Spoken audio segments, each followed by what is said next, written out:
বড় সাইজের মাছের মাথাগুলো আমি সবসময় আলাদা করে রেখে দিই মুড়িঘণ্ট খাওয়ার জন্য। বড় সাইজের মাছের মাথাগুলো দিয়ে মুগ ডাল দিয়ে মুড়িঘণ্ট করলে সব থেকে খেতে বেশি মজা হয়। আর আমার বাসায় তো সবাই এই রান্নাটা খেতে খুব বেশি পছন্দ করে। আসসালামু আলাইকুম, সবাই কেমন আছেন?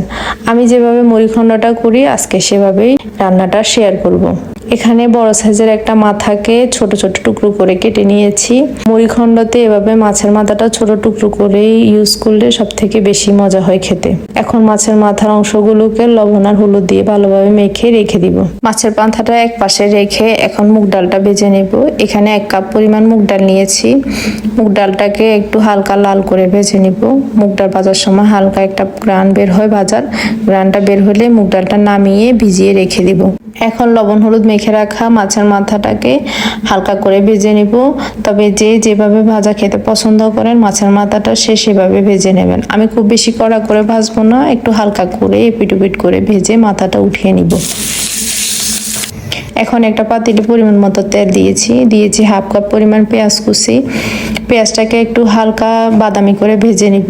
পেঁয়াজটা ভাজা হয়ে গেছে। এখন দিয়ে দিব 1 টেবিল চামচ পরিমাণ আদা বাটা আর 1 টেবিল চামচ পরিমাণ রসুন বাটা। এখন পেঁয়াজের সাথে আদা রসুনটাকেও খুব ভালো করে ভেজে নিব যাতে মশলার কাঁচা গন্ধটা চলে যায়। গুঁড়ো মশলাগুলো অ্যাড করে দিব। দিয়ে দিয়েছি স্বাদ মতো লবণ, 1 চা চামচ হলুদের গুঁড়া, 1.5 চা চামচ লাল মরিচের গুঁড়া, 1 চা চামচ ধনিয়া গুঁড়া, 1 চা চামচ জিরা গুঁড়া। আমি সব সময় তেলের ভিতরে মশলাগুলোকে একটু ভেজে নিই, তাহলে রান্নার কালারটা খুব সুন্দর হয়। এখন সামান্য পরিমাণ পানি দিয়ে মশলাটাকে ঢেকে মশলার উপরে তেল উঠে আসা পর্যন্ত খুব ভালো করে কষিয়ে নিব। এই তো আমার মশলাটা কষানো হয়ে গেছে। এখন আগে থেকে ভিজিয়ে রাখা মুগ ডালটা মশলার ভিতর দিয়ে দিব।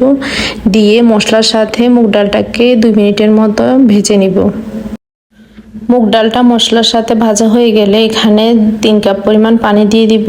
প্রথমে মুগ ডালটাকে প্রায় 70% সিদ্ধ করে নিব। যেহেতু মাছটাও আগে থেকে ভাজা আছে তাই ডালটাকে আগে থেকে একটু সিদ্ধ করে নিব। আমার ডালটা প্রায় 70% পর্যন্ত সিদ্ধ হয়ে ডালটা কষানো হয়ে গেছে। এখন আগে থেকে ভেজে রাখা মাছের মাথাগুলো ডালের সাথে দিয়ে দিব। দিয়ে আলতো হাতে ডাল আর মাছের মাথাটা একটু মিশিয়ে দিব।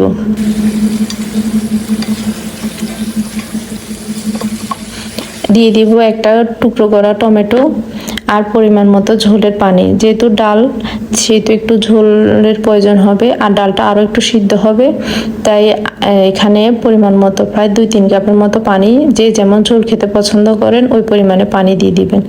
এখন ডেকে 10 থেকে 15 মিনিট ডালটাকে রান্না করে নিব।